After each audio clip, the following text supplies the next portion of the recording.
Nahuhulog na. Wait lang. Ano bang gagawin ko? Ano, nagbibideo ka ba? Ayoko. Sumali ka na. Ayoko nga. Ako din ayoko ng unggoy. Hindi ako unggoy. Okay talaga kayo. Anong klaseng laro to? O, dito ka nga para magkita tayo. Ano, nagbibideo ka ba? Tangina! Ba't doon ito tayong dalawa lang Nagbibideo isa ka ba? O, edi balik mo, gago. Hindi. Babasa. O yan, wait lang. Ba't lumalamig ka naman? Si Chris, nandalamig mo naman.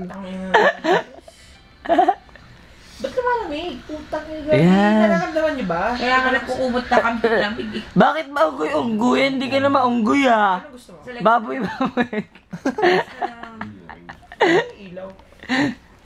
Ayaw, gusto mo ha? Isasot pa ako. Mamimiss niyo ba naman eh? Yan, bili na may message sent na. Sino marunong mag-posidos? Ngayon kang ganyan, Chris. Mamaya mamatay ka kagad bukas. Namimiss na daw ako. Kaya nga eh. Bakit? Paminsan naman gano'n. Katabi mo ba? Mamimiss mo daw yun. Oo nga, ganun nga talaga. Hindi Oo, kaya sige. yung gano'n. Nagjo-joke lang ako. Ito naman. Totoo naman eh. May miss mo yung taong katabi mo kung alam mo namang hindi mo Kanino mo sisend yun? ang kanya. Wala. Sisend ko kay Baboy. Kanina pa sa salita eh.